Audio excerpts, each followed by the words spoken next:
أشهد عظيما لشأنه وأشهد أن محمدا عبده ورسوله الداعي إلى رضوانه عليه وعلى الأنبياء أجمعين أفضل الصلاة وأزكى التسليم وعلى آله وصحبه بإحسان إلى يوم الدين بعد. Puji syukur Alhamdulillah di siang hari ini Allah Subhanahu wa Ta'ala masih memberikan kesempatan rahmat kepada kita, kesempatan untuk bisa bertafakuh fiddin, nikmat yang paling besar yang Allah berikan kepada seorang hamba.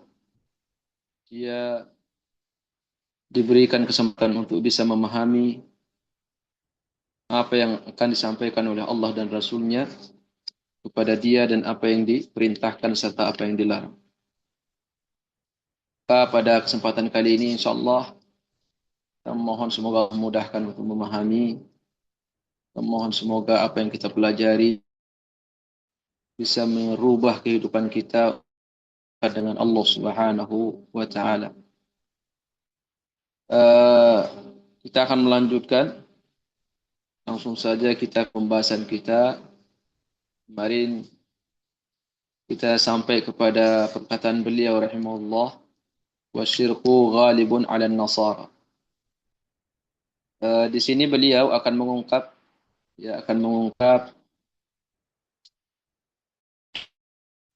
umat sebelum kita atau dua kelompok umat manusia yang dimana kerusakan mereka itu berbeda. Ya, inti kerusakannya satu kelompok dengan kelompok yang lain berbeda, tapi kedua kerusakan ini, kedua penyakit dosa ini sama-sama punya hubungan kuat. Ya, sama-sama punya hubungan kuat yang tidak bisa dipisahkan antara satu dengan. Siapa dua kelompok itu? Yang pertama An-Nasara. Yang pertama An-Nasara.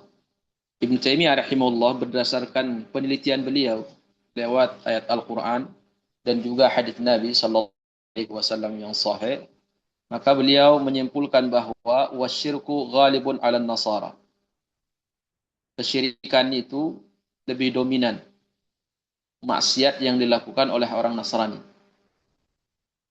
Di kesyirikan itu lebih dominan ada pada orang Nasrani. Kemudian kelompok yang kedua Yahudi. Orang Yahudi ini kata Ibnu Taimiyah wal kibru ghalibun 'alal yahud. Nah, sifat sombong itu lebih dominan bagi orang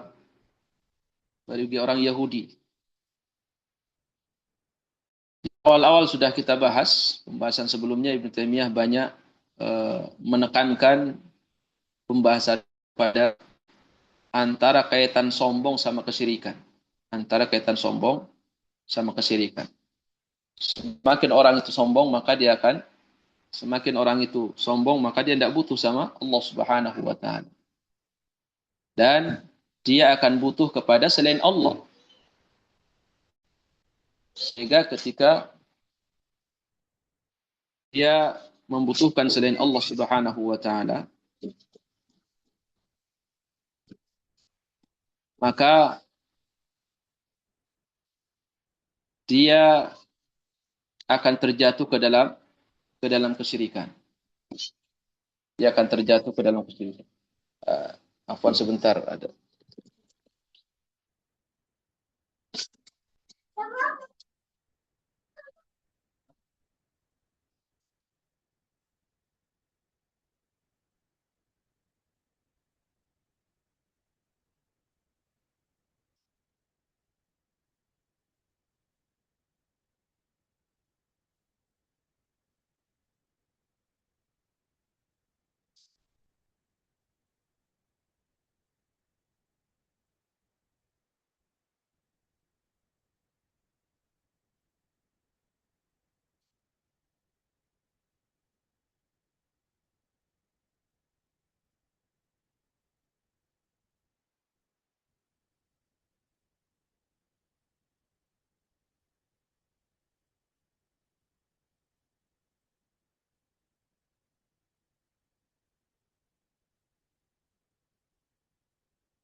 Afwan semuanya.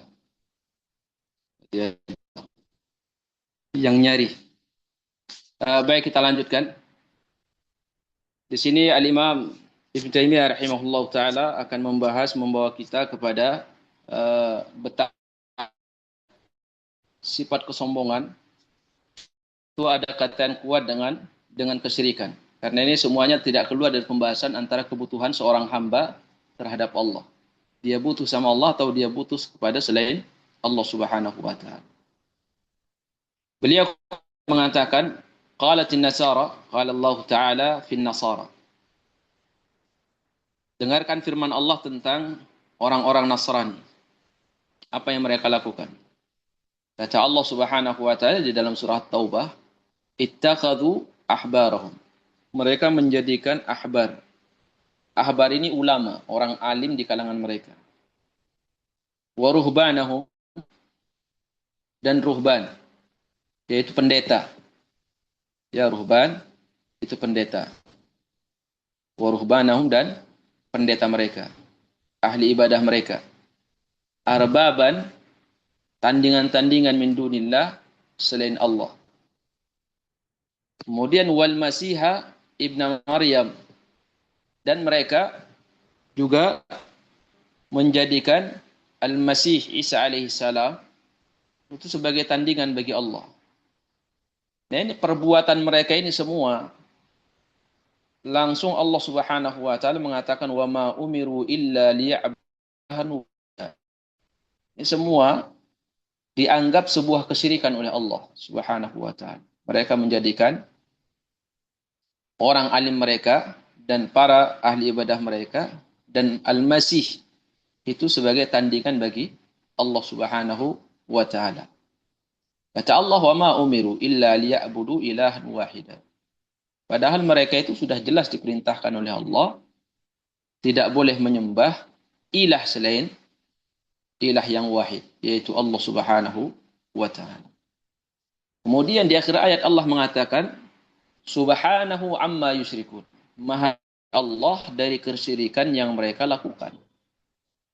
Di perbuatan orang Nasrani ini Allah Subhanahu wa taala menegaskan sebagai bentuk kesyirikan yang mereka lakukan. Ini dalil bahwa orang Nasrani itu akidah mereka atau pada mereka itu lebih dominan adalah kesyirikan. Kemudian terkait dengan orang Yahudi, wa qala fil yahud afa kullama ja'akum rasulun bima la tahwa anfusukum istakbartum. Orang Yahudi, apakah setiap kali datang seorang rasul kepada kalian wahai orang Yahudi, kemudian rasul itu membawa syariat la tahwa anfusukum, yang di mana hawa nafsu kalian tidak senang dengan syariat tersebut, tidak cocok kalian. Apakah setiap kali ada seorang rasul membawa syariat tidak sesuai dengan hawa nafsu kalian, istakbartum, kemudian kalian menyombongkan diri, tidak mau taat. Fariqan kadzdzabtum wa fariqan taqtulun. Ini orang Yahudi. Sebagian kalian dustakan, sebagian dustakan, sebagian kalian bunuh. Jadi orang Yahudi itu mereka setiap kali ada seorang rasul diutus, maka mereka mengatakan kamu dusta. Kamu dusta. Tapi kalau seorang rasul itu nanti mendatangkan bukti yang kuat, yang nyata, yang namanya itulah orang Yahudi. Sifat utamanya dalam merespon para nabi, kalau nabinya itu kalau ada seorang nabi diutus oleh Allah, mereka tidak mau percaya sampai ada bukti. Kalau sudah terbukti mereka bunuh. Jadi intinya tidak mau syariat Allah Subhanahu wa taala. Allah menyebutkan mereka punya kenapa mereka lakukan itu? Karena sifat bagi mereka dominan itu adalah sifat kibr, istakbartum, al-kibru. Allah Subhanahu wa taala mengatakan di ayat surah Al-A'raf ayat 146, sa'asrifu an ayati alladhi yatakabbaruna fil ardi bighairi al-haq. Akan kami palingkan dari ayat-ayat kami orang yang menyombongkan diri di permukaan bumi ini. Artinya akan dipalingkan, akan disesatkan oleh Allah Subhanahu wa taala wal iyad billah. Jadi seorang yang punya sifat sombong itu akan dipalingkan dari kebenaran. Sa'asrifu an ayatiya alladziina yatakabbaruna fil ard bighairil haqq. Sehingga apa yang terjadi? Wa iyyaraw kulla ayatin la yu'minu biha. Jadi sekalipun mereka itu melihat bukti yang nyata, tidak akan pernah beriman. Wa in yaraw sabilar rusdi la yattakhidhuhu sabilan. Kalau ada petunjuk yang datang dari Allah, mereka tidak tertarik untuk dijadikan sebagai pedoman hidup. Sebagai amalan saleh, sebagai kebiasaan. Sebaliknya wa iyyaraw sabilahu sabilan. Jadi kalau mereka mendapatkan kesesatan, ya, perbuatan mungkar, perbuatan maksiat, itu mereka senang. Diambil, dijadikan sebuah kehidupan, pedoman hidup. Dan banyak sekarang ini kita dapatkan di kalangan kaum muslimin juga seperti itu. Tidak senang dengan syariat Allah Subhanahu wa taala, lebih memilih dengan syariat asy-syaitan. Tidak senang dengan sunnah Nabi, lebih senang memilih mengikuti orang-orang kafir. Wal iyadu billah. Daripada penyakit al-kibr. Seorang punya penyakit kibr, itu diantara akibatnya itu akan disesatkan oleh Allah Subhanahu wa taala. Ibnu Taimiyah kemudian beliau akan menjelaskan kembali terkait dengan hubungan sifat kibr sombong dengan diri kita terkait dengan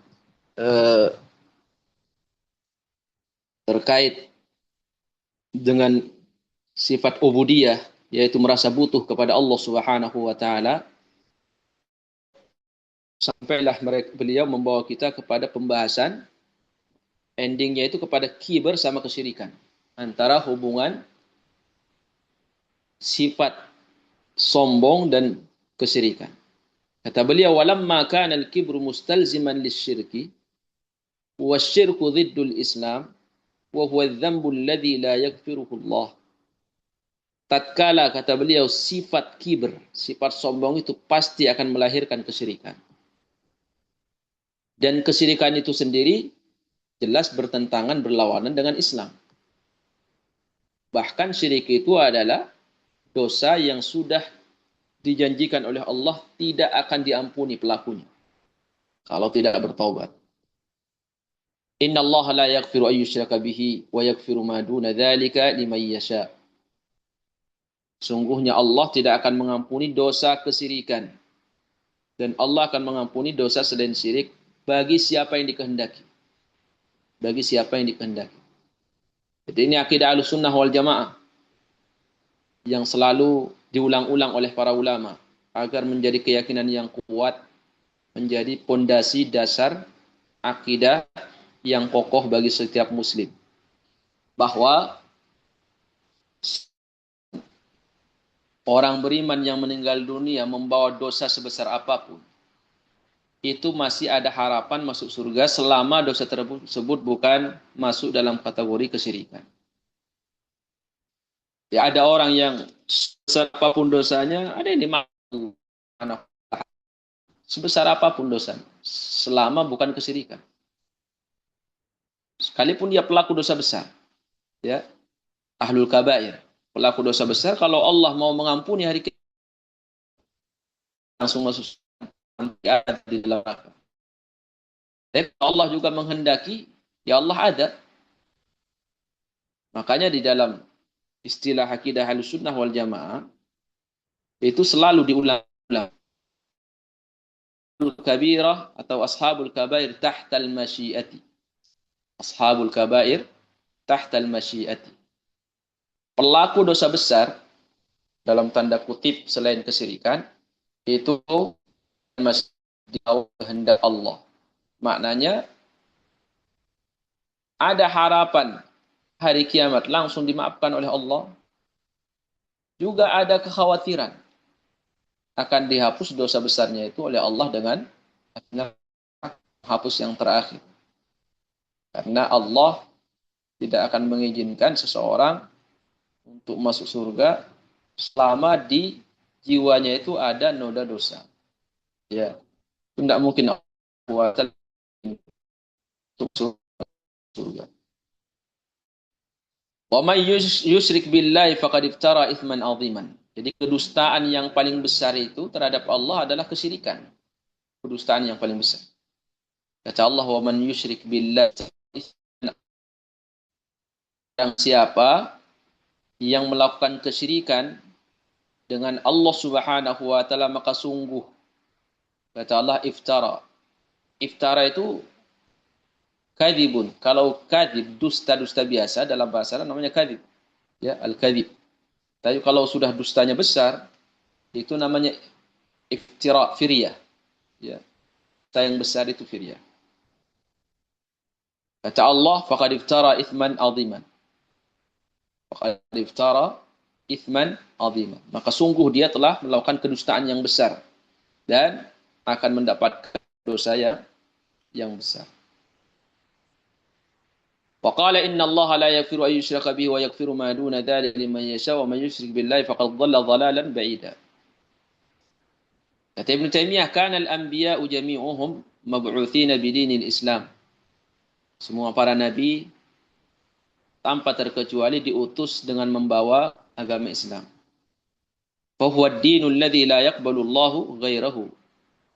Itulah agama yang tidak akan diterima oleh Allah siapa yang membawa agama hari kiamat selain Islam.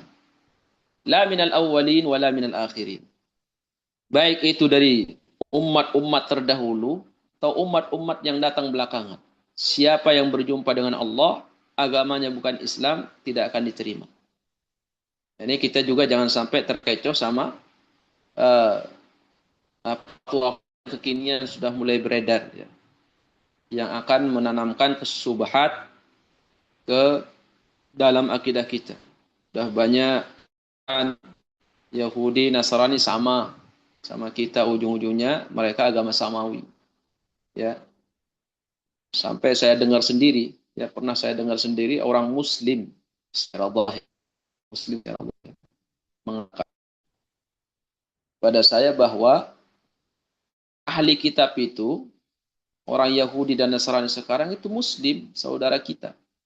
Ya, saudara kita. Saya sampai saat ini kata dia meyakini, ya, meyakini bahwa mereka itu orang muslim, orang beriman, bukan kafir. Kenapa? Dia berdalil dengan ayat-ayat yang sebenarnya ayat itu tidak ada masalah, tapi pemahamannya yang cacatnya, ya pemahaman yang keliru. Jadi Al-Quran ini dijamin kebenarannya oleh Allah, cuman pemahaman kita itu tidak dijamin. Makanya Nabi di dalam hadis Abu Hurairah mengatakan saddidu wa qaribu. Selalu luruskan pemahaman kalian. Pemahaman itu adalah fondasi dalam beramal.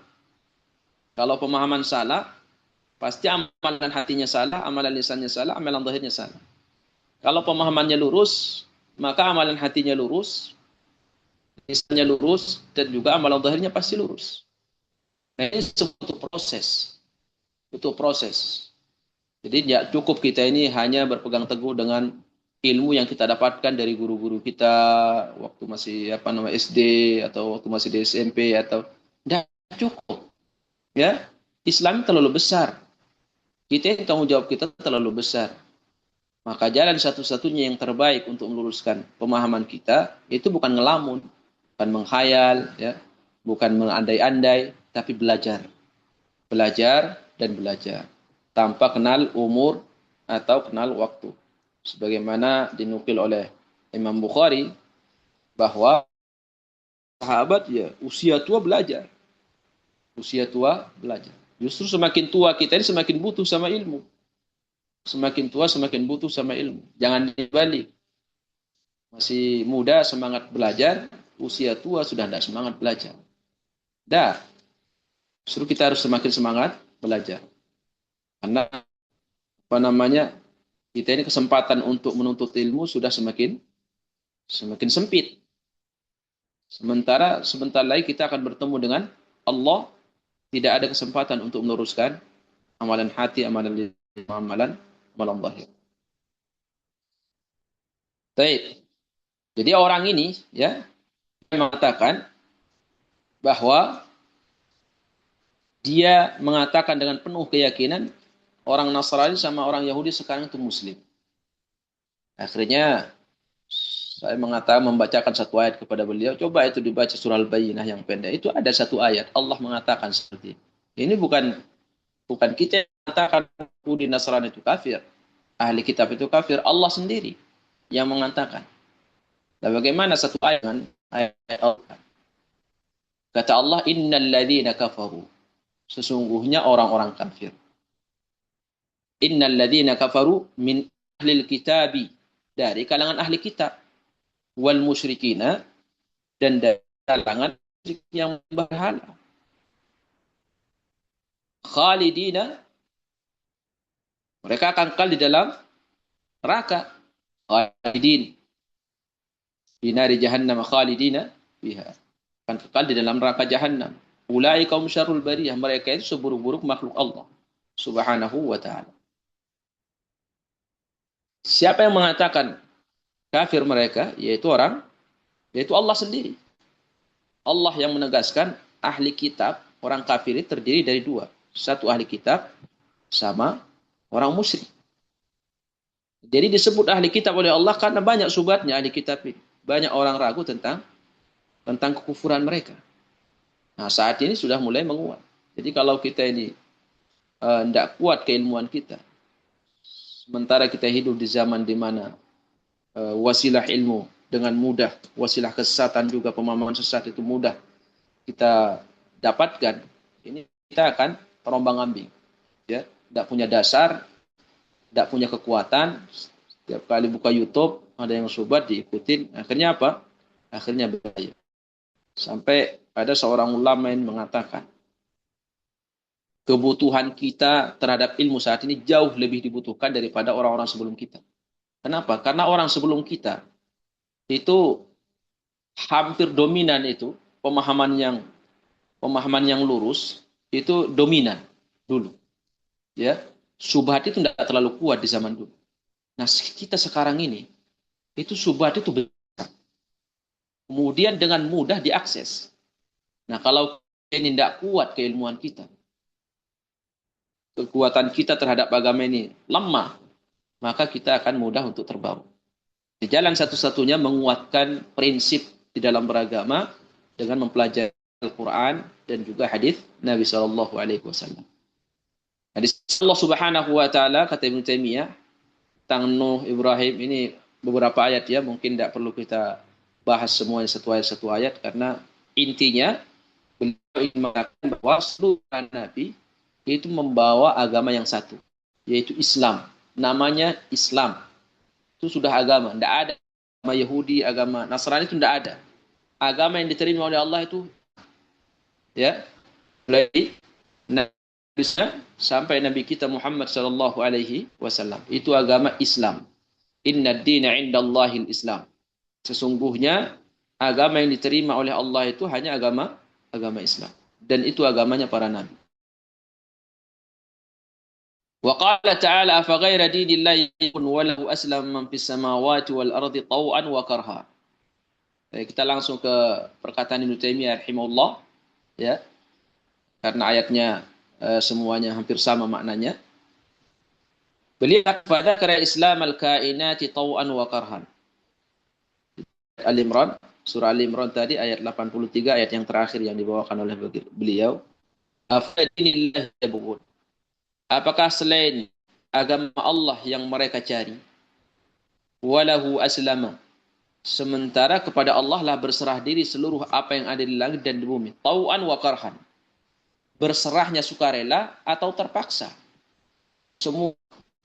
Islam secara khusus, ada Islam secara umum. Islam secara umum, semua ini makhluk yang di dunia ini Islam. Tapi Islam karhan. Karhan itu apa makna? maknanya Islam maknanya ketundukan, yang tunduk.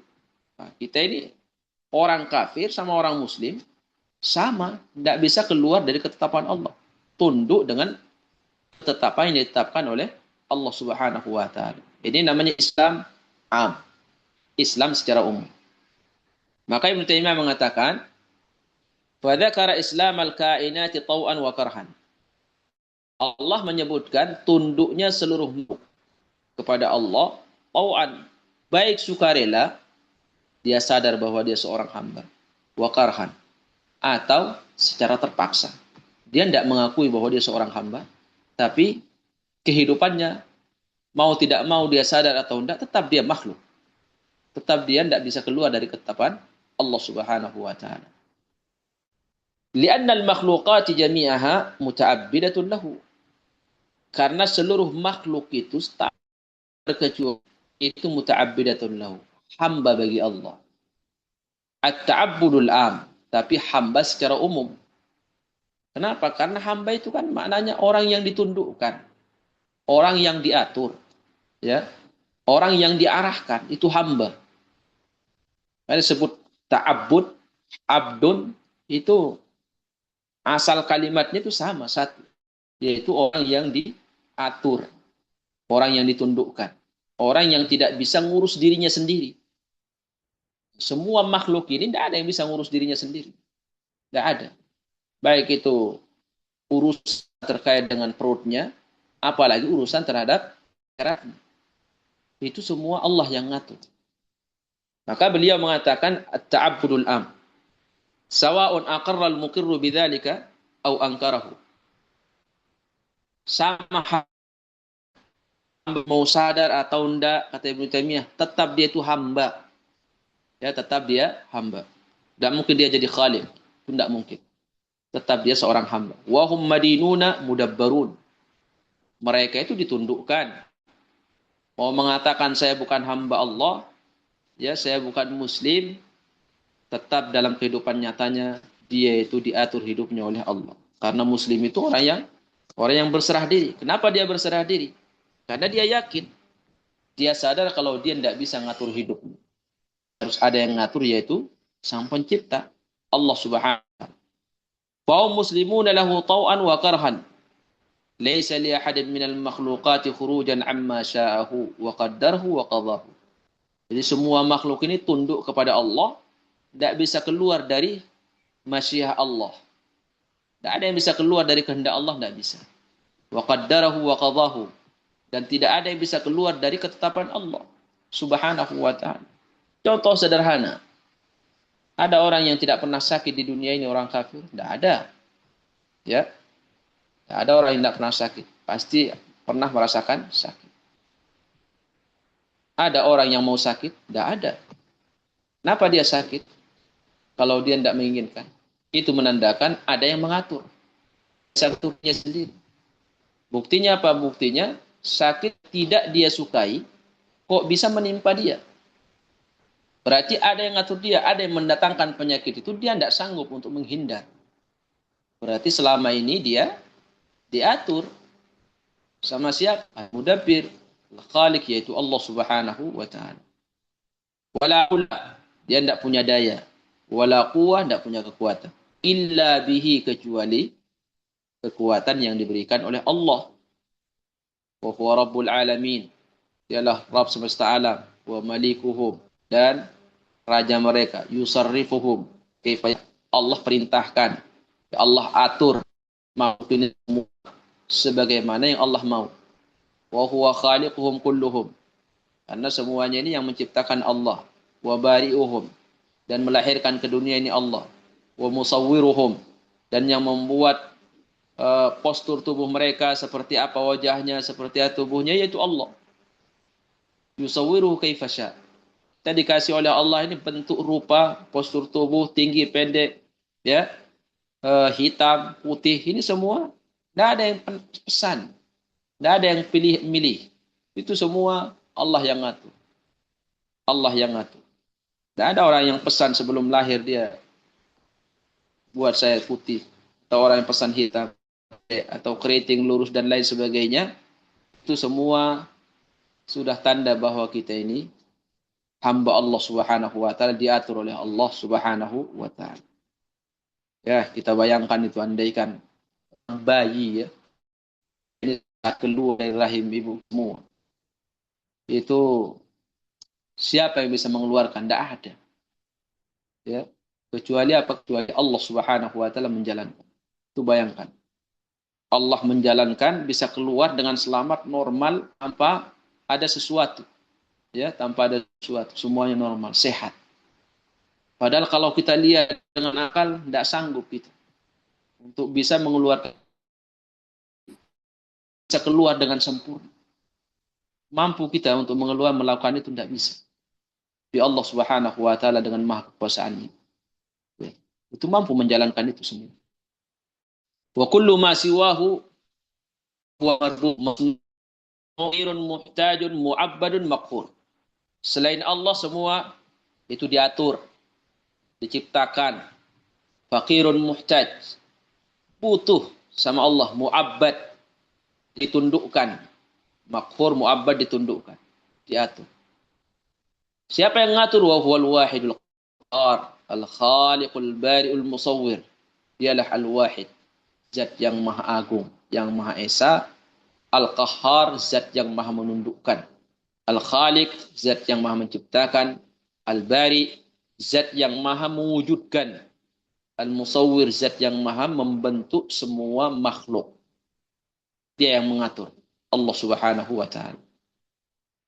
Walamma kana al-kibru, Ibnu Taimiyah, walamma kana al-kibru mustalziman lisyirki wa syirku dhiddul Islam wa huwa adh-dhanbu alladhi yaghfiruhu Allah Subhanahu wa taala. Ini kayaknya kalau di ini saya ada pengulangan apa ya? Di cetakannya ini ada sedikit kesalahan.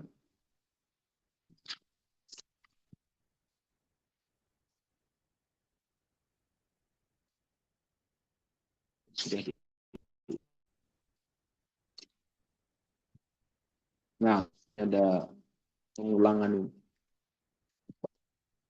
Wa huwa wa in kana qad khalaqa ma khalaqahu wa huwa wa in kana, nah, wa huwa wa in kana qad khalaqa ma khalaqahu, Allah Subhanahu wa taala,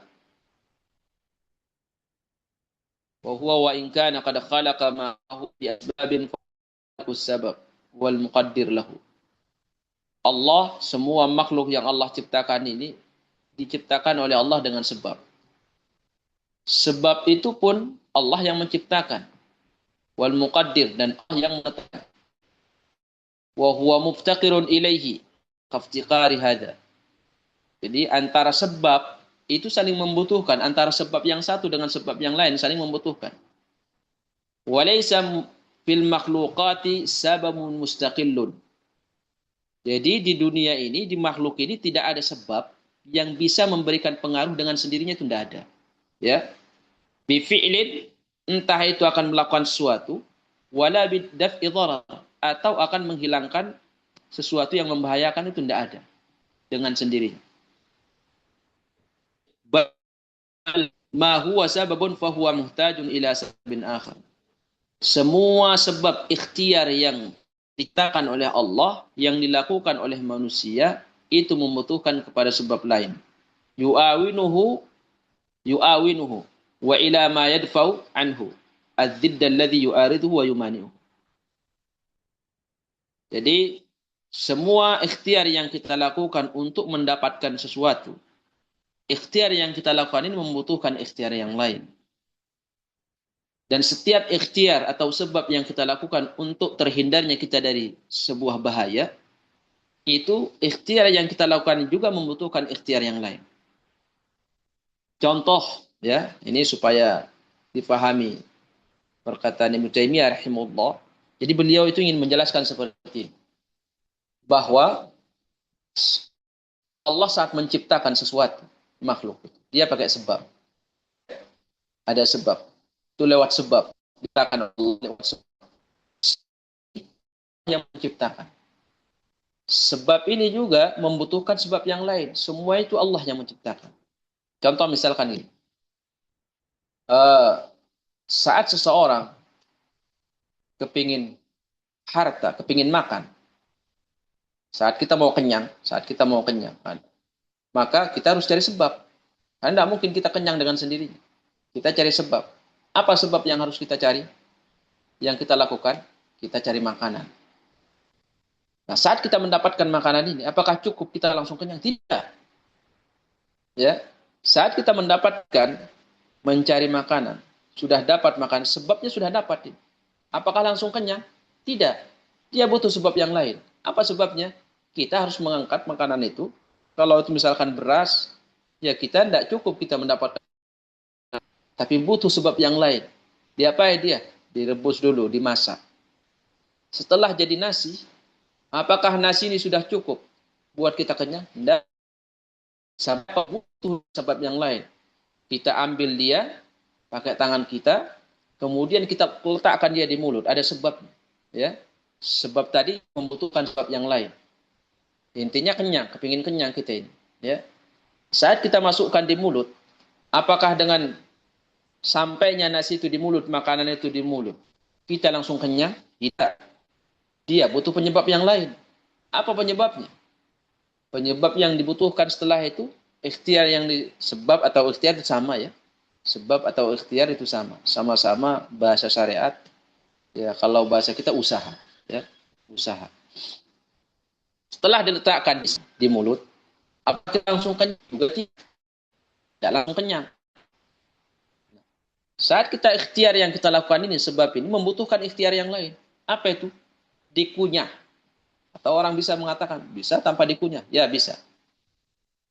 Tapi apa harus diapain? Ditelan. Berarti kita butuh untuk ditelan. Baru setelah itu sampai kepada apakah kita langsung kenyang? Enggak. Butuh proses untuk jalan ke pencernaan. Nah, baru disitulah. Situ kita akan mendapatkan kenyang. Nah, ini Ibnu Taimiyah rahimahullah ta'ala menjelaskan itu. Kita harus cari sebab. Ya, harus cari sebab. Sebab yang kita cari itu bermata rantai. Antara satu sebab dengan sebab yang lain.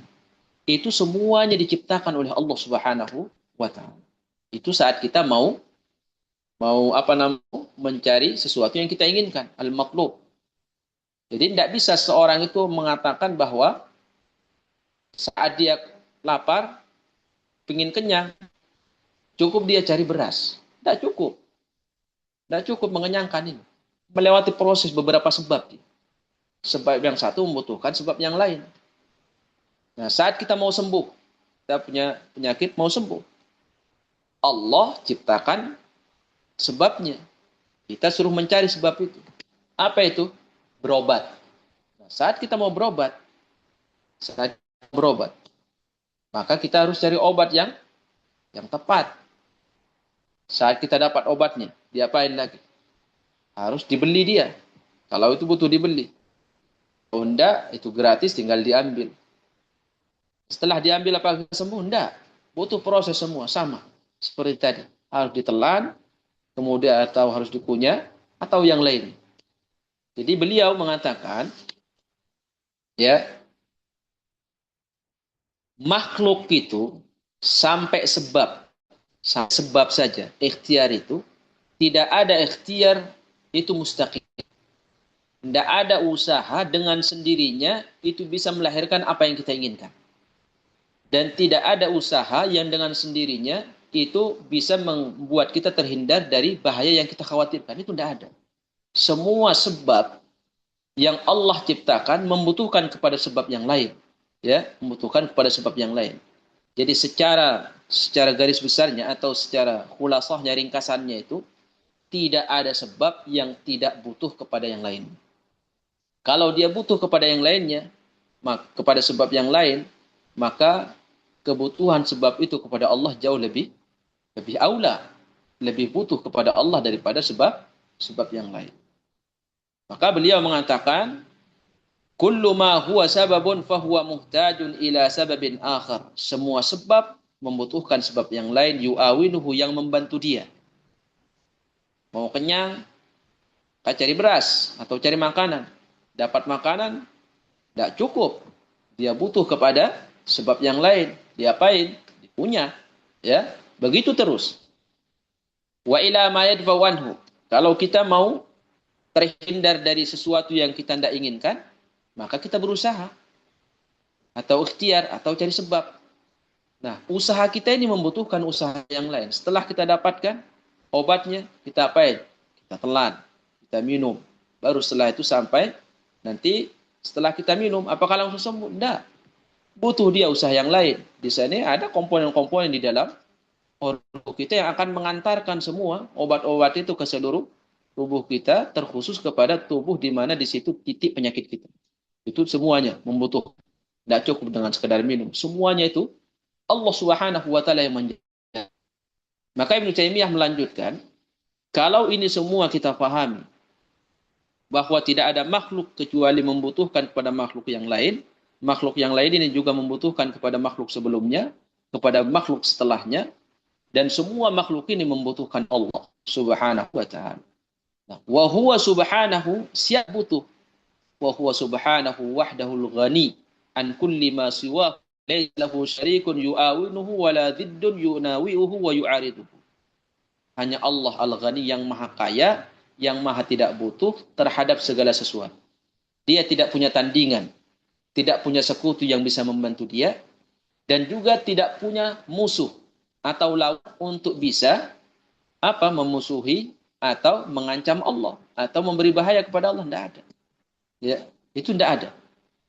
Jadi hanya Allah Subhanahu wa taala zat yang tidak butuh kepada yang lain. Yang tidak butuh kepada makhluk. Makhluk apapun itu bentuknya, seperti apapun dia, itu tidak mustaqil. Dengan sendirinya tanpa butuh yang lain itu tidak ada. Ya. Jadi ini beliau ingin membawa kita kepada makna pembahasan ubudiyah. Ubudiyah yaitu bagaimana kita itu selalu merasa butuh hanya kepada Allah Subhanahu wa taala, bukan kepada makhluk. Karena makhluk ini saat kita butuhkan, dia juga butuh kepada makhluk yang lain. Allah Subhanahu wa taala berfirman menegaskan makna yang kita bahas, "Qul afara'aitum ma tad'una min dunillah." Qul, katakanlah wahai Muhammad kepada mereka, afara'aitum ma tad'una min dunillah. Masya Allah, agama kita ini di atas bahan, di atas bukti yang nyata, sulit ditolak oleh akal manusia. Ya. Tapi kalau agama selain Allah, itu semua khurafat. Hanya iddia, pengakuan, hanya sekedar perang, tidak dibuktikan. Tapi kalau agama kita, itu butuh bukti. Makanya sering Allah Subhanahu wa taala mengatakan kepada ahli kitab, hatu burhanakum in kuntum shadiqin. Tunjukkan bukti kalian kalau memang kalian benar. Dalam surah Al-Jumu'ah misalkan Allah berfirman, "Qul ya ayyuhalladzina hadu," wahai orang-orang Yahudi, "in za'amtum annakum awliya'u lillahi min dunin nas." Jika kalian yakin benar-benar, selama ini kan kalian mengaku ini kalian kekasih Allah, ya. In za'annakum awliya, kalian kekasih Allah. Tidak ada yang kekasih Allah selain kalian. Fatamannaul maut. Kata Allah, minta buktinya. Fatamannaul maut. Maka silahkan kalian minta mati kepada Allah. Berdoa supaya kalian dimatikan. Fatamannaul maut. In kuntum shadiqin. Kalau kalian benar-benar kasih Allah. Ya. Kan namanya kekasih itu kan senang mau berjumpa dengan kekasihnya. Setiap nabi, kata Rasulullah, setiap nabi, mereka nabi tahu, yakin mereka kasih Allah Subhanahu wa ta'ala. Tidak ada seorang nabi, ini khususan para nabi. Ma min nabiyyin, tidak ada seorang nabi yang diwafatkan oleh Allah Subhanahu wa ta'ala illa khayyarahullah, kecuali sebelum wafat dikasih pilihan oleh Allah. Khusus para nabi, mukhayyar, ya, dikasih pilihan. Pilihannya apa?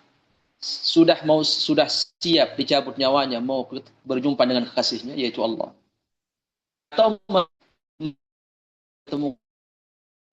menunda sedikit, ya, mau menunda dulu, mau masih nambah hidup.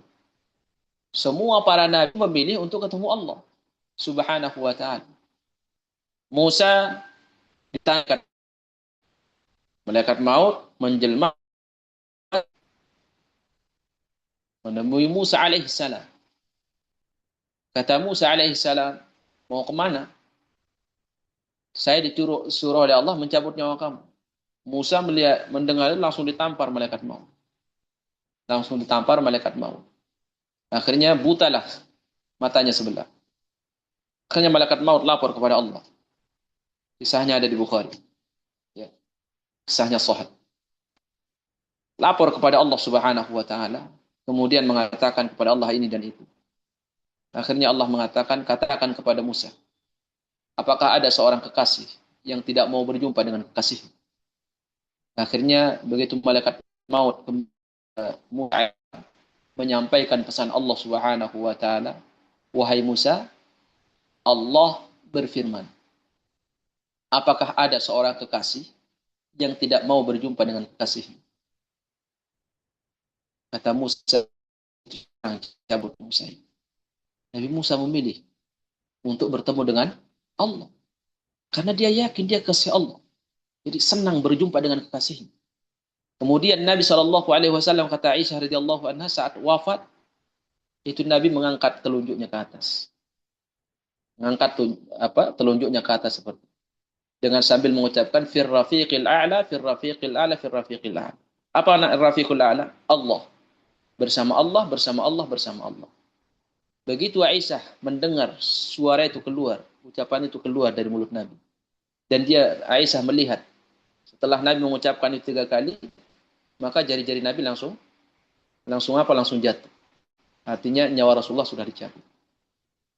Saat Aisyah melihat Nabi melakukan itu, maka Aisyah ingat bahwa dulu Nabi masih sehat sudah menyampaikan kepada kami, tidak ada seorang Nabi yang dicabut nyawanya oleh Allah, kecuali apa? Kecuali dikasih pilihan antara masih mau hidup atau sudah siap bertemu kekasihnya. Maka itulah Nabi SAW, dia dikasih pilihan oleh Allah, Muhammad mau masih hidup, ini penafsiran Aisyah, atau sudah siap bertemu kekasih. Maka Nabi memilih fir rafiqil a'la. Aku siap untuk bertemu kekasih. Tidak sanggup lagi hidup di dunia. Tidak milih dunia Nabi SAW. Dan semua para Nabi seperti itu. Kenapa? Karena mereka yakin. Mereka kasih Allah. Mereka punya bukti. Mengaku kasih Allah itu bukan sekedar pengakuan. Orang Yahudi ini mengaku pengakuan. Tidak ada bukti. Maka Allah suruh dibuktikan. In za'amtum annakum awliya'u lillahi fatamannawul maut. In kuntum sadiqin. Silahkan kalian minta dimatikan. Jika kalian memang benar. Apa kata Allah? Wala yatamannawnahu abadan bima qaddamat aydihim. Wallahu alimun bidzalimin. Wallahu la yahdil qaumadh dhalimin. Dan sama sekali mereka tidak akan melakukan itu. Kenapa? Mereka tahu mereka itu jauh dari Allah. Akibat dari perbuatan mereka sendiri. Tidak mau tunduk sama Allah. Jadi orang Yahudi itu menurut ayat Al-Quran diberitakan oleh Allah, yakin kalau mereka itu bukan kekasih Allah. Yakin. Tapi mereka itu ngaku aja untuk ngelabui Islam ini. Untuk ngelabui aja kalau agama yang dibawa Muhammad itu bukan agama yang benar. Karena kekasih Allah itu ada sama orang Yahudi. Ya, bukan pada kaum muslimin umat Muhammad. Maka keluarlah kunu hudan au nasara. Ayo keluarlah kalian dari agama Muhammad. Kata Allah, hatu burhanakum. Ya, tunjukkan bukti kalian. Jadi membutuhkan bukti. Maka Allah Subhanahu wa taala itu juga sama di dalam ayat ini mengatakan, merintahkan Nabi, qul, wahai Muhammad, katakan kepada mereka, afara'aitum ma tad'una min dunillah. Coba sekarang kalian perhatikan, ya, katakan kepada mereka yang menyembah selain Allah, coba kalian perhatikan apa yang kalian sembah selain Allah ini. Apa yang kalian sembah selain Allah yang kalian yakin itu bisa memberi manfaat, bisa mengangkat madarat. In aradani Allahu bidhurrin. In aradani Allahu bidhurrin. Katakan kepada mereka Muhammad, jika Allah menurunkan penyakit atau bahaya kepada saya, hal hunna kashifatul dhurri? Ya, hal hunna kashifatul dhurri? Apakah Tuhan-Tuhan kalian itu bisa mengangkat bahaya itu dari saya? Atau sebaliknya, au aradani birahmatin, Atau jika Allah menginginkan kasih sayang kepada saya, memberikan rahmat kepada saya. Hal hunna mumsikatu rahmatihi.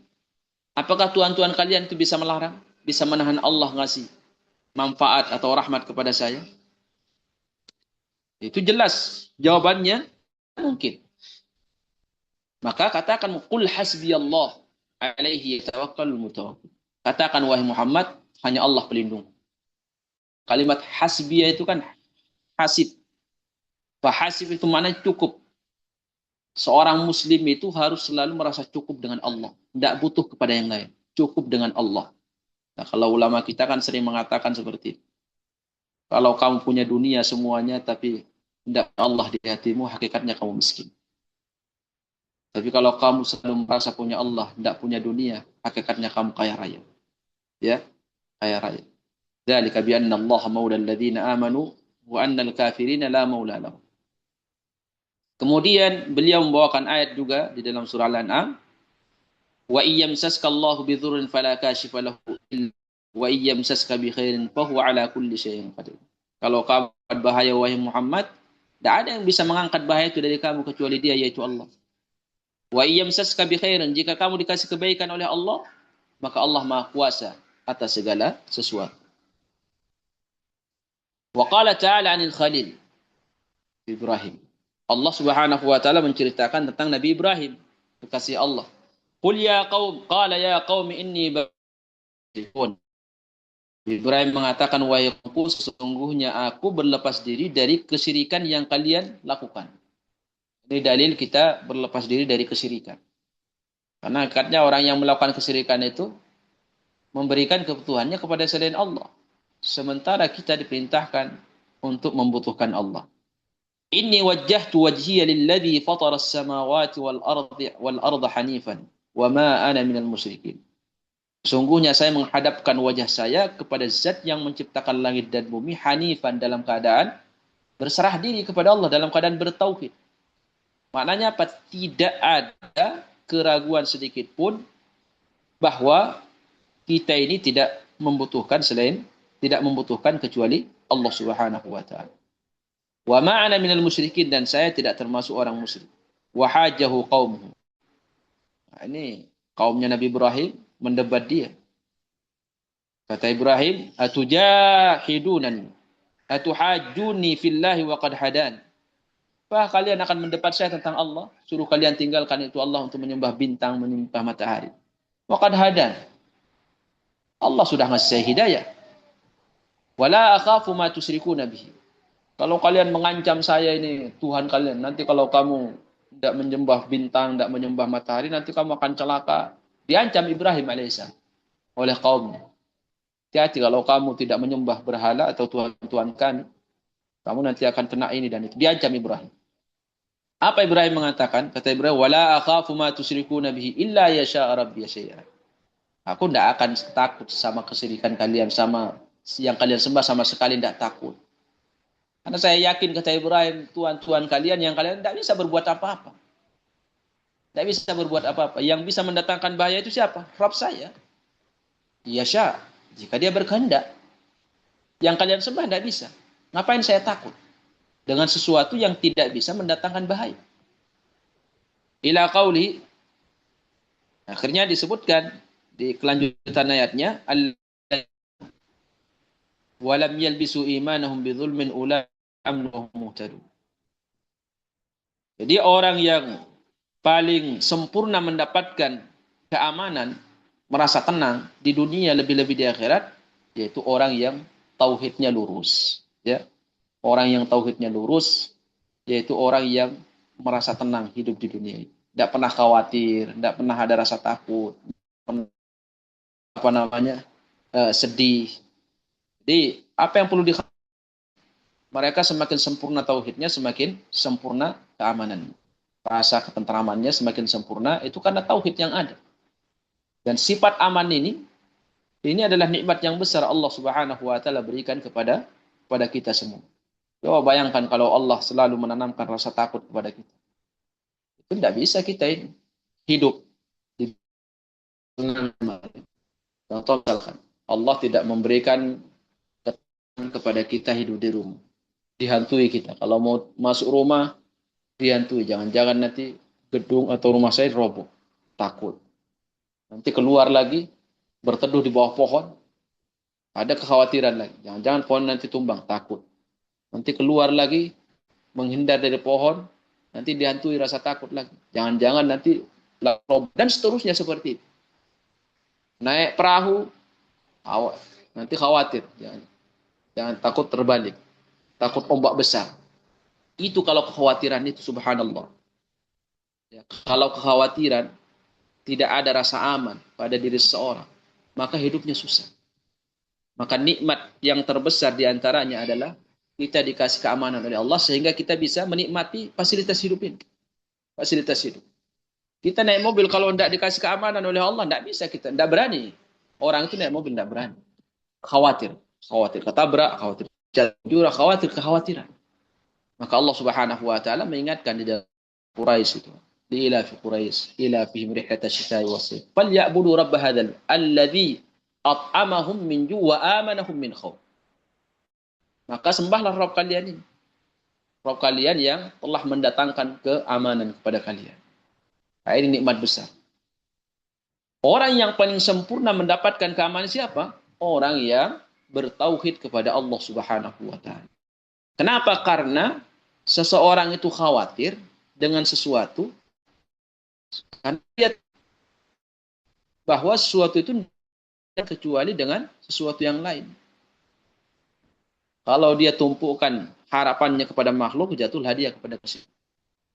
Tapi kalau dia itu tumpahkan semuanya kepada Allah, dia serahkan semua kepada Allah, aman. Aman. Tanya Allah sebutkan ketika di ayat sebelumnya, fa'ayyul fariqaini ahaqqu bil amn. Coba dibandingkan kata Allah, siapakah yang lebih layak untuk aman? Siapa yang lebih nyaman hidup di dunia ini? Ya orang beriman. Kenapa? Kecuali Allah Subhanahu wa ta'ala, takutnya itu hanya kepada Allah. Kalau orang musyrik banyak yang ditakuti. Itu hidup nyaman. Satu, nanti takut mungkin sama bintang. Takutnya bintang berbuat apa sama dia. Takut sama berhala. Kalau tidak diikuti apa keinginan berhala menurut mereka, nanti berhalanya ngamuk. Takut terhadap pohon besar. Ya, nanti ada ini, takut ini. Kalau pohon besarnya tidak dibawain kue, nanti takut jinnya ngamuk. Takut sama ini. Jadi khurafat. Jadi banyak yang ditakuti oleh mereka sehingga tertumpuklah rasa takut di dalam hati mereka sehingga tidak merasa tenang, tidak merasa nyaman. Kalau orang beriman itu tidak ada yang ditakuti. Cuma satu, yaitu Allah. Berbuat semua, Allah yang bisa menurunkan bahaya. Jadi tidak terlalu banyak yang dikhawatirkan. Sehingga mereka aman. Sudah serahkan semua kepada Allah. Lah kalau orang musyrik kan tidak. Orang yang menyembah selain Allah tidak. Takut sama pohon, kemudian sudah aman merasa terhadap pohon, dia takut sama patung lagi. Kemudian sudah dapat keamanan dari patungnya, takut sama bintang, takut sama alam, takut sama khurafat. Jadi tidak bisa. Kalau kita orang beriman, tumpuan takutnya hanya kepada Allah Subhanahu wa taala. Allah sudah ngabarkan supaya kamu tidak takut sama Allah, supaya Allah tidak memberikan musibah sama apa yang kamu lakukan. Tinggal kita ikutin. Apa yang Allah kita laksanakan, yang dilarang oleh Allah kita tinggalkan, udah kita mendapatkan keamanan. Kekhawatiran, rasa takut dari yang dikhawatirkan itu dicabut oleh Allah. Kenapa? Karena kita sudah menunaikan apa yang diperintahkan oleh Allah Subhanahu wa taala. Patung, berhala, bintang, matahari itu tidak bisa berbuat apa yang pada di waktu yang sama orang kafir itu merasa takut dengan makhluk-makhluk itu. Maka Allah mengatakan, coba bandingkan ayyul fariqaini ahaqqu bil amn. Siapa orang yang paling layak untuk mendapatkan keamanan? Rasanya tenang di dunia, lebih-lebih di akhirat. Orang beriman yang tidak takut kecuali hanya kepada Allah, atau orang musyrik yang takut pada makhluk Allah dia takuti. Juga takut sama Allah, takut sama ini, takut sama siapa yang lebih layak untuk aman? Ya orang beriman. Orang bertauhid. Maka Allah mengatakan alladzina amanu wa lam yalbasu imanahum bidzulmin ulaika lahumul amn. Orang yang beriman kemudian mereka tidak mencampuri keimanan mereka itu dengan kesyirikan. Dzulmun di situ kesyirikan. Ya, kesyirikan. Nah, kalau murni berarti tidak ada kesyirikan. Kalau tidak murni berarti ada kesyirikan, tauhidnya itu ada kesyirikan. Kalau orang sudah terjatuh ke dalam kesyirikan, berarti apa? Berarti dia ini ada yang dia khawatirkan selain Allah Subhanahu wa taala. Nah, kata Allah, orang yang tidak melakukan kesyirikan sama sekali, mentauhidkan Allah Subhanahu wa taala dengan tauhid yang sempurna, itulah orang yang akan mendapatkan ketentraman, rasa tenang, tentram di dunia ini karena tidak ada yang dikhawatirkan kecuali Allah Subhanahu wa taala. Ya baik, waktunya sudah habis. Insyaallah pertemuan selanjutnya kita akan lanjutkan. Barakallahu fikum. Semoga tulisan beliau semakin membuat kita teguh dan semakin dalam, semakin tidak butuh kecuali kepada Allah Subhanahu wa taala. Baik, waktu saya serahkan kembali kepada Abu Warkan. Tafadhal Abu Warkan untuk Nah, membuka Ustaz. sesi tanya jawab. Saya Ustaz, Jazakallah khairan wa barakallahu fiik wa ahsanallahu ilaik atas ilmu yang telah disampaikan oleh Al-Ustaz Abu Aiman Hafizallah Ta'ala. Semoga menjadi ilmu yang bermanfaat bagi kita semua, dapat dipahami, diamalkan, serta didakwahkan. Semoga Allah Ta'ala memberikan hidayah dan taufik pada kita semua. Amin. Allahumma amin. Tapi selanjutnya kita masuk ke sesi tanya jawab kepada jamaah yang mempunyai pertanyaan kepada Al-Ustaz, dipersilakan. Assalamualaikum Ustaz. Waalaikumsalam warahmatullahi wabarakatuh. Nah, tafadhali. Jadi gini Ustaz, eh, sekarang aja nih baru memahami bahwa kita tidak akan pernah merasa seperti orang beriman jika kita tidak mengenal Allah. Nah, selama ini kan termasuk saya nih Ustaz, eh, itu ketahuan banget kalau mengenal Allahnya sedikit banget.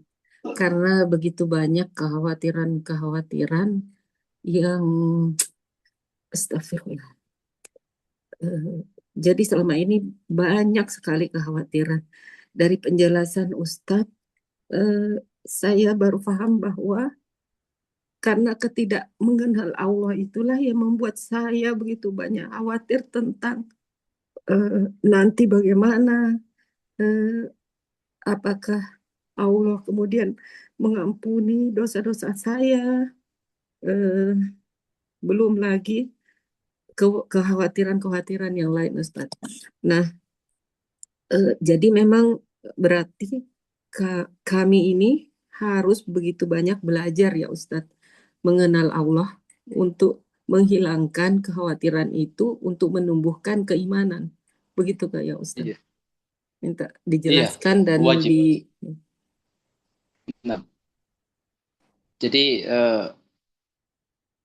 banyak orang beriman itu sebenarnya masih belum paham, belum ilmu tentang Allah Subhanahu wa taala masih sedikit. Semakin seorang itu paham tentang Allah Subhanahu wa taala, itu dia akan semakin mendapatkan ketenangan hidup. Dan itu Allah Subhanahu wa taala yang mengatakan. Cobalah dicek dalam kehidupan kita sehari-hari. Karena tauhid itu adalah, kalau orang ini mengatakan itu apa? Ya jalan hidup kita. Kita jadikan dia sebagai kehidupan, itu tauhid. La ilaha illallah itu ya kehidupan sehari-hari. Itu tauhid. Di mana jalan hidup ini membutuhkan banyak makhluk. Bagaimana ketergantungan kita sama makhluk itu kita putus. Kita fokuskan hanya itu kepada Allah Subhanahu wa taala, dikhususkan hanya untuk Allah Subhanahu wa taala. Sehingga kalau kita ini kita tentang Allah Subhanahu wa taala, ya yang namanya batin itu keraguan sama sesuatu yang ada di depan mata itu kuat. Tapi kekhawatiran itu akan bisa ditepis juga dengan ilmu yang kuat. Kalau keilmuan kita kepada Allah Subhanahu wa tentang Allah itu kecil dan tipis, sementara ancaman ini kuat, ya bagaimana kekuatan bisa disingkirkan dengan sesuatu yang lemah itu tidak bisa. Maka caranya dikuatkan juga, dikuatkan keilmuan kita tentang Allah Subhanahu wa taala. Nah itulah hakikat ubudiyah ini yang akan ditekankan oleh Ibnu Taimiyah. Beliau melihat banyak kaum muslimin itu tidak paham ubudiyah itu apa. Dia saat mengucapkan la ilaha illallah maknanya itu banyak tidak paham. Ya kalau sekedar diterjemahin ya ya bisa nerjemahkan. Kan kaedahnya itu seperti ini. Tidak semua yang kita baca itu kita pahami. Dan tidak semua yang kita dengar kita bisa paham. Dan tidak semua yang kita lihat juga kita paham. Ya, kita paham. Itu tidak semuanya. Sampai benar mengajarkan kepada kita. Jadi kita butuh proses untuk memahami hal yang seperti itu. Ilmu lewat proses inilah ilmu yang sangat mahal. Lewat proses ini. Bagaimana kalimat la ilaha illallah ini ya selalu hadir dalam kondisi kita, dalam keadaan apapun itu selalu hadir. Karena itu yang akan menghilangkan kekhawatiran semuanya. Semakin kuat pengetahuan kita kepada Allah, maka kekhawatiran. Ya, kita lihat orang beriman yang satu dengan yang lainnya, tingkat kekhawatirannya berbeda. Apa yang membuat mereka berbeda? Jadi tadi pengenalan mereka terhadap Allah. Mereka sama-sama mengucapkan la ilaha illallah. Tapi kan pendalaman makna itu tidak semua orang bisa sama. Jadi orang yang tidak mau belajar lagi, ya udah cukup di situ, tidak akan pernah berubah karena ilmunya tidak pernah tambah. Orang yang ilmunya tidak pernah tambah, tidak mungkin dia bisa berubah. Ya begitu-gitu saja. Orang yang ilmunya bertambah, maka ada kemungkinan besar dia akan berubah, akan semakin kuat, akan semakin naik, akan semakin dekat dengan Allah Subhanahu wa taala, akan semakin sadar. Tapi orang yang tidak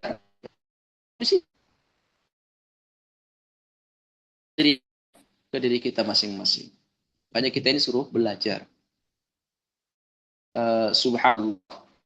Kalau sifat ifqar al-ubudiyah ini benar-benar sempurna ada pada diri seorang muslim, itulah orang yang paling bahagia hidupnya. Itu orang yang tidak pernah merasakan kekhawatiran sedikit. Takut miskin misalkan. Rata-rata orang miskin. Kalau dia kuat ininya sama Allah Subhanahu wa taala, tidak khawatir dia. Karena dia tahu Nabi SAW mengatakan inna ruhal qudus nafakha fi ru'i annahu lan tamuta nafsun hatta tastakmila rizqahu. Ruh Jibril itu mewahyukan ke dalam hatiku, kata Nabi SAW, bahwa tidak ada yang namanya satu jiwa meninggal dunia karena kelaparan, itu tidak ada. Itu dia meninggal dunia karena sudah habis rezeki. Tidak akan ada yang meninggal dunia kecuali yastasakmila rizqahu. Sudah sempurna jatahnya di dunia, sudah habis. Makanya wafat. Ya, makanya wafat. Ini dalam konteks rezeki ya. Semua Allah kan. Tapi kan kita di spesifik lagi, lebih takhasus lagi, lebih mengerucut lagi makna hadis ini. Ini makna yang dimana banyak orang menerima bahwa rezeki itu Allah yang ngatur. Kan banyak orang yang khawatir nanti makan apa, nanti kelaparan, nanti mati. Makanya disampaikan oleh Nabi untuk menguatkan kita. Ya, sampai masalah kematian itu sudah sedetail itu. Tamuta nafsun hatta tastakmila rizqahu. Tidak ada satu jiwa yang meninggal dunia sampai jatah rezekinya habis. Kalau sudah habis, wafat. Nah, ini harta yang kita kumpulin selama bertahun-tahun ini masih banyak belum. Itu bukan rezeki kamu, cuman kamu, ya, kamu yang ngumpulin, tapi rezeki orang yang setelah kamu, entah keluargamu, ahli waris kamu, itu rezeki dia, bukan rezeki kamu. Rezeki kamu itu apa yang kamu makan, apa yang kamu sedekahkan, itu rezeki kamu. Itu yang, tapi ahli waris. Seperti itu ya. Allahu a'lam bishawab. Nah, Iya Ustadz, mudah-mudahan dengan proses belajar ini bisa lebih menguatkan. Jadi memang selama ini kan saya tuh banyaklah orang juga selalu mengatakan iya rezeki dari Allah. Tapi itu sepertinya cuma di lisan ya Ustadz, belum sampai ke hati, iya. sampai membuat khawatiran-khawatiran itu ya Ustadz. Iya, yang lisan ini kan susah. Lisan itu bukan sebuah pembuktian. Makanya selalu dikatakan kamu ngomong itu harus ada buktinya. Jadi itu bukan bukti. Lisan itu bukan bukti. Sama seperti orang akan Allah turun. Saya yakin Allah turun ke langit dunia seperti akhir malam. tapi dia tidak bangun meminta. Itu Allah yang janji kan? Ada tidak yang mau minta pada jam, tapi dia tidak bangun. Padahal lisannya mengatakan Allah itu apa? Allah turun ke langit dunia. Cuma dia tidak bangun, tidak minta dia. Oh, andaikan ada orang yang menjanjikan di jam yang sama, di waktu yang sama, ada yang menjanjikan dia harta. Kamu siapa yang bangun jam sekian, jam 2 misalkan sampai subuh, akan mendapatkan harta 1 miliar. Ya, itu pasti saya yakin semuanya berjaga. Ya, tidak ada yang tidur. Kenapa? Karena yang janji manusia. Tapi kalau Allah yang janji, sulit dipercaya sama orang. Makanya Sufyan ats-Tsauri mengatakan, "Lau kana al-yaqinu waqa'a fil qalbi kama yanbaghi, la taratil qulubu ishtiyaqan ila al-jannati wa haraban minan nar." Andaikan keyakinan dengan janji Allah benar-benar menancap di dalam hati seorang muslim, maka hatinya terbang ke angkasa, rindu sama Allah, takut sama neraka. Ya. Kita ini lebih percaya sama janji manusia, makhluk, daripada janji Allah. Kenapa seperti itu? Itu tadi. Keyakinan kita dengan Allah bahwa kita ya butuh sama Allah itu masih tipis. Ya, pengetahuan kita tentang Allah Subhanahu wa taala masih tipis. Maka jangan kita ini sekedar mengaji, belajar hanya hukum ini alam. Ya itu bagian daripada ilmu agama. Tapi ada ilmu yang jauh lebih besar daripada itu, mengenal Allah Subhanahu wa taala. Lewat Al-Qur'an sama hadis Nabi. Bukan seperti yang dilakukan oleh orang sufi. Ya, mengenal Allah, mencari Tuhan, mencari Allah, mengenal Allah dengan ritual oleh Nabi. Itu tidak akan ketemu Allah. Justru akan menjauhkan dia dari Allah dan akan menambahkan kegalauan, khawatir.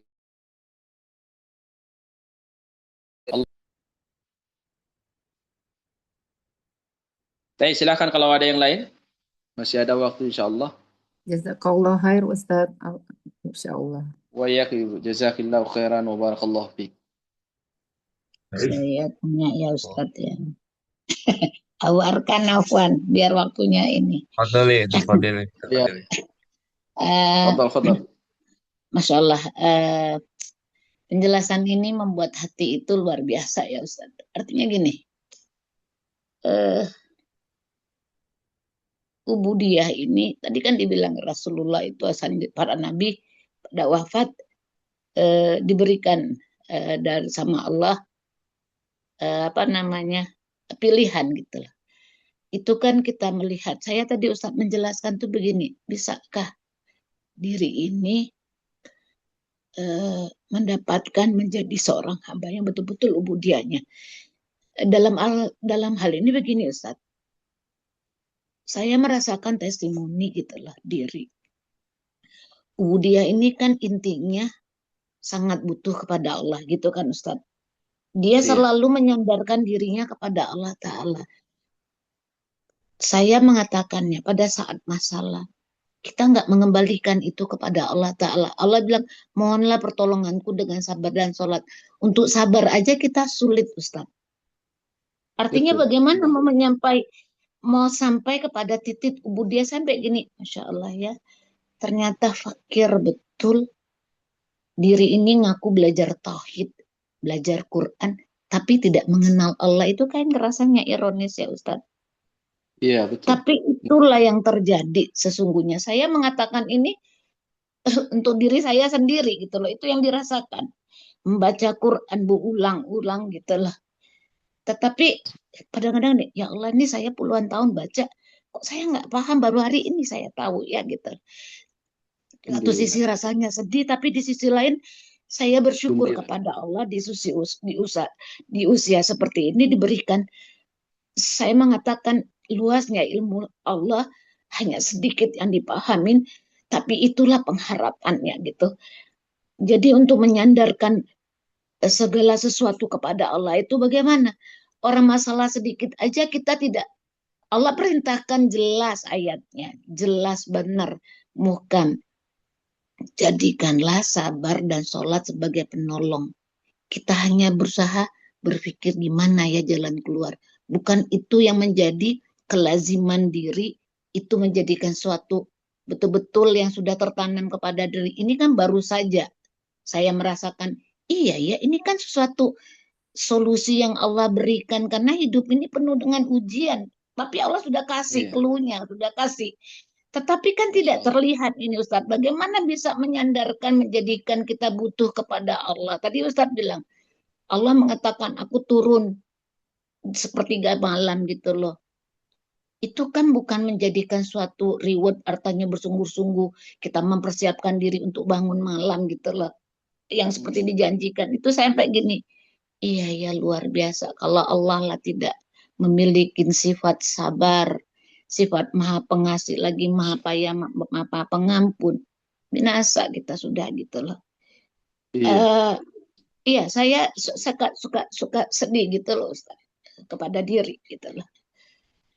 Untuk ini luar biasa ya, Ibnu Taimiyah mengajak kita. Ini berarti kan 700 tahun yang lalu ya Ustaz, Hijriah yang lalu hidupnya Ibnu iya. Taimiyah sekarang. Taimiyah, Masya Itu kan Allah.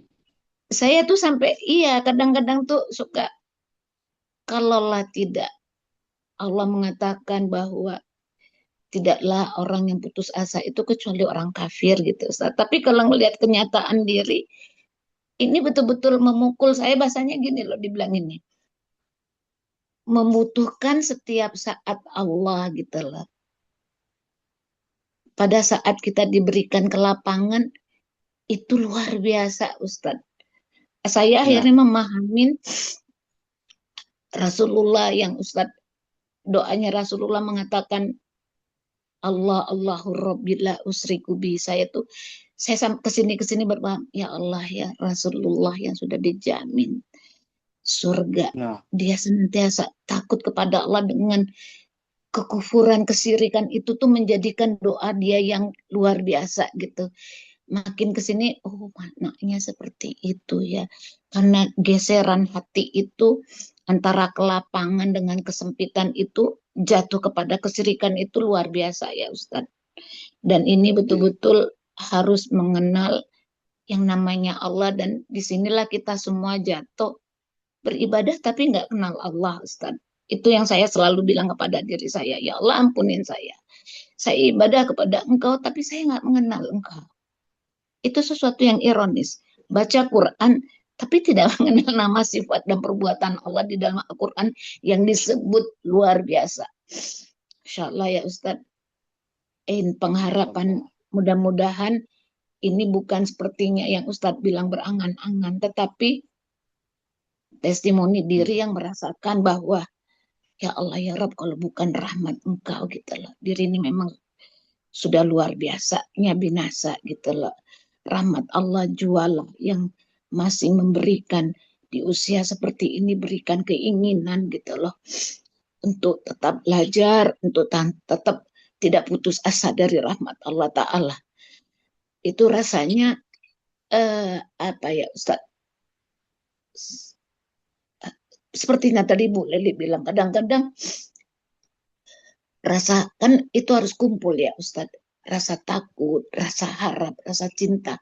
Bagaimana kita cinta kepada Allah Ta'ala, kita nggak kenal Allah Ustadz. iya, betul. Iya, Bagaimana kita saya sepakat. butuh Allah, kita nggak tahu apa yang Allah punya, apa yang Allah, arti kita kalau bersandar itu kan kita tahu yang kita sandarkan gitu loh. Iya, betul. Nah, Ya Allah ya Rabb, Masya Allah ya Ustadz. Alhamdulillah. Ini sesuatu hal yang mudah-mudahan bagian dari rasa penyesalan, rasa sedih, rasa takut. Mudah-mudahan ini menjadi penggugur dosa kelalaian yang panjang ya Ustaz. Itu harapan saya kepada Allah Ta'ala. Begitu Ustaz. Allahumma amin. Masya Allah. Barakallahu fiik. Alhamdulillah. Jazakallah khairan Bu Meti. Masya Allah. Semoga yang dengar juga tambah semakin paham. Insya Allah kita saling belajar antara satu dengan yang lain, saling mengingatkan, saling menyempurnakan. Rasa gembira bahwa kita ini punya Allah Subhanahu wa taala sebagaimana Allah sebutkan dalam Al-Qur'an, dzalika bi anna Allah maulal ladzina amanu, itu harus selalu ada.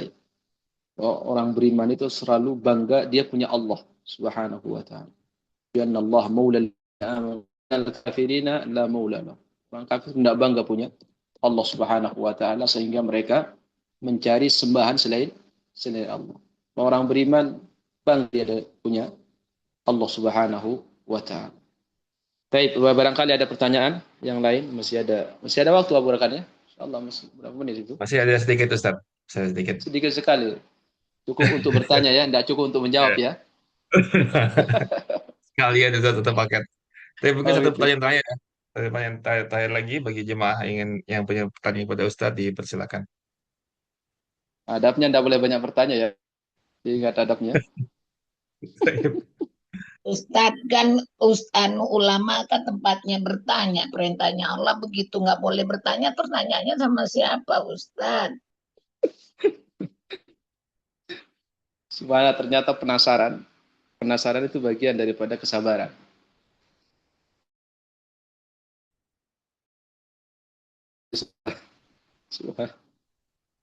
Mintalah pertolongan Assalamualaikum dengan warahmatullahi kesabaran. wabarakatuh, Ustaz. Waalaikumsalam. Waalaikumsalam. Fadhal. Ustaz Abu Arkan mungkin sedikit bertanya kepada Al-Mukarram Ustaz Abu Aiman. Fadal, akhi. Insyaallah. Saya pernah terbaca Ustaz, ada yang menyimpulkan seperti ini Ustaz terkait takut kepada Allah itu. Ketika ketakutan kita kepada Allah itu melahirkan keresahan, maka ketakutan itu dianggap takut yang nomor 2. Tetapi ketika ketakutan itu sudah melahirkan ketenangan kepada Allah, al-khauf itu sudah melahirkan ketenangan, maka itu ketakutan yang dinamai tingkat pertama, Ustaz. Saya pernah terbaca seperti itu, Ustaz. Mungkin Coba diulang. Ustaz. Afwan, antum ulang sedikit. Ulang sekali. Baik, Ustaz. Ketika rasa takut kepada Allah itu melahirkan keresahan, resah ini, resah itu, maka itu mereka anggap sebagai ketakutan yang nomor 2, dinomor-duakan. Istilahnya tingkat 2. Tetapi ketika rasa takut kepada Allah itu sudah sudah berefek kepada pelakunya, itu sudah melahirkan ketenangan, maka itulah yang mereka anggap sebagai ketakutan nomor 1. Itulah inti dari rasa takut itu. Itu saja Ustaz. Mungkin bagaimana tanggapan Ustaz terhadap itu? Baik, jazakallah khair Ustaz. Wa iyyakum jazakumullah khairan. Subhanallah ya. Yang namanya ungkapan itu memang harus disandarkan kepada dan terkait benar atau tidaknya, kemudian seperti apa rincian, belum connect ya mungkin belum faham atau mungkin belum pernah mendapatkan atau keterbatasan maklumat yang saya baca. Tapi kalau merujuk kepada dalil di dalam surah Al-Anbiya ya. Di situ Allah Subhanahu wa taala menyebutkan para nabi. Innahum kanu yusari'una fil khairat wa yad'unana raghaban wa rahaba wa kanu lana khashi'in. Jadi mereka itu, para nabi itu selalu punya sifat selalu bersegera melakukan kebaikan. Kemudian mereka tidak cukup sekedar melakukan kebaikan itu, tapi mereka itu juga selalu berdoa sama Allah Subhanahu wa taala. Berdoa apa? Berdoa supaya amalan yang mereka baru amalkan itu diterima oleh Allah. Nah, kemudian disebutkan lagi oleh Allah saat mereka itu berdoa. Ini para nabi ya. Nama itu yang diceritakan oleh Allah di dalam surah Al-Hajj itu adalah tentang para nabi. Disebutkan Ismail, kemudian disebutkan Ayyub, kemudian disebutkan Nabi Yunus, kemudian Nabi Zakaria, wa Zakaria idnada rabbahu rabbi la tadarni fardan wa anta khairul warithin. Nah, di akhirnya itu Allah menyebut bi annahum kanu yusari'una fil khairat. Nah, orang beriman itu, para nabi itu segera melakukan kebaikan. Kemudian mereka itu sambil melakukan kebaikan itu juga berdoa supaya kebaikannya itu diterima, amalan yang mereka lakukan itu diterima oleh Allah. Di tengah mereka berdoa itu, mereka punya dua sifat yang disebutkan oleh Allah. Yad'unana raghaban wa rahaban. Mereka itu selalu dan doa mereka itu apa dua sifat, raghab sama rahab. Raghab itu maknanya harapan, kemudian rahab itu adalah takut. Jadi selalu mereka itu ada rasa harapan Allah, harapan sama Allah bisa diterima amalan solehnya. Kemudian di waktu yang sama ada kekhawatiran jika Allah menolak ibadah mereka. Jadi selalu ada. Nah, makanya kalau kita bahas masalah takut, apakah yang dimaksud dengan maksudnya takut yang melahirkan keresahan dan takut yang melahirkan ketenangan? Nah ini apakah maknanya dia stop di situ atau dia selalu berjalan berduaan atau bagaimana?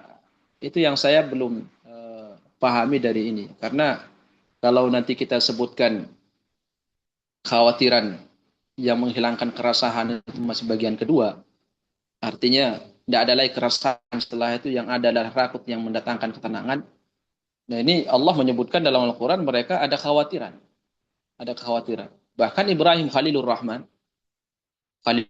itu resah dia kan, ada keresahan. Wa idza qala Ibrahim rabbi wajrubni wa bani an na'budal asnam. Ibrahim saja itu dia khawatir terjatuh ke dalam kesyirikan. Makanya dia minta kepada Allah supaya didoa, dijauhkan beserta keturunannya untuk jangan sampai terjatuh ke dalam kesyirikan. Jadi tidak tahu keresahan yang dimaksud itu seperti apa. Nah ini mungkin kalimatnya yang mungkin perlu dibahas atau didalami lagi. Di dalam Sahih Bukhari rahimahullah taala beliau itu buat bab seperti ini.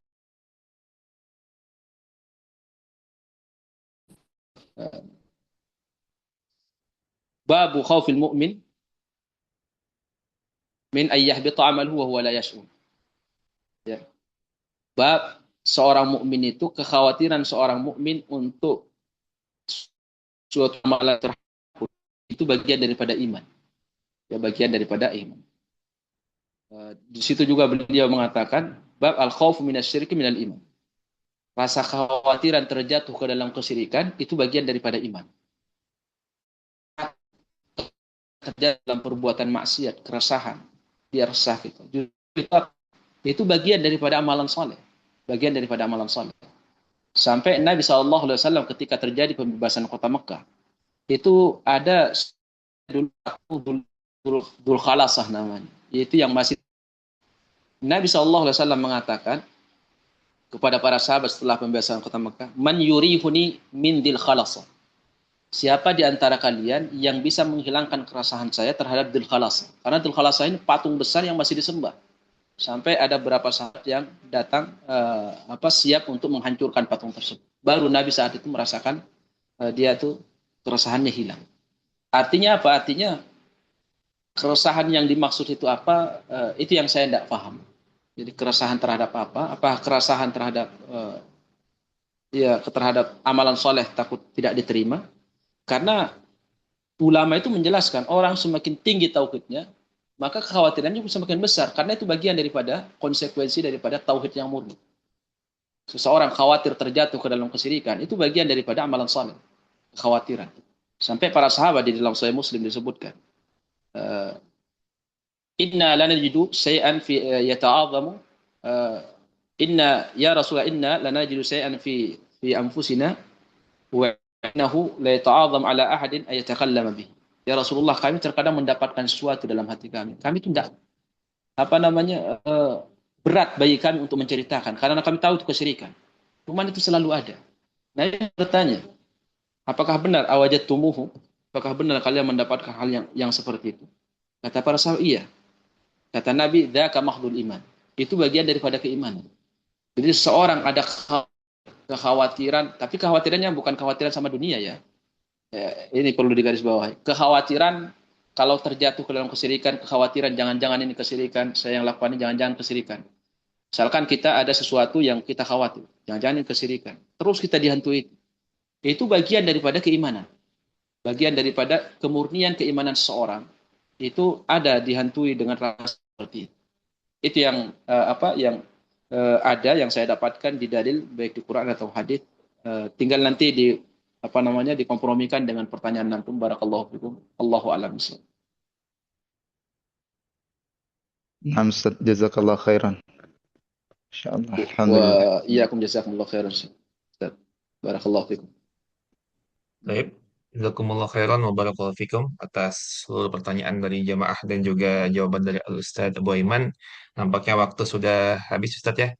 Insyaallah sebelum Ya. kajian diakhiri, Ana mewakili jemaah mengucapkan jazakallahu khairan wa barakallahu fiik wa ahsanallahu ilaik atas kekurangan waktu Ustadz, ilmu, faedah dan nasihat yang telah disampaikan. Semoga Al-Ustadz beserta keluarga, beserta kita semua dan beserta kita semua selalu berada dalam lindungan Allah Ta'ala. Allahumma amin. Kita akhiri majelis ini dengan doa kafaratul majelis. Subhanakallahumma wa bihamdika. Allahumma bihamdika Asyhadu an asyhadu an la la ilaha illa ilaha anta. illa anta. Astaghfiruka wa atubu ilaik. Wassalamualaikum warahmatullahi wabarakatuh. Waalaikumsalam warahmatullahi wabarakatuh. Barakallahu fikum wa jazakumullah khairan. Jazakallah khair Ustaz. Barakallahu fiik. Allahumma amin wa iyyakum wa fikum barakallah.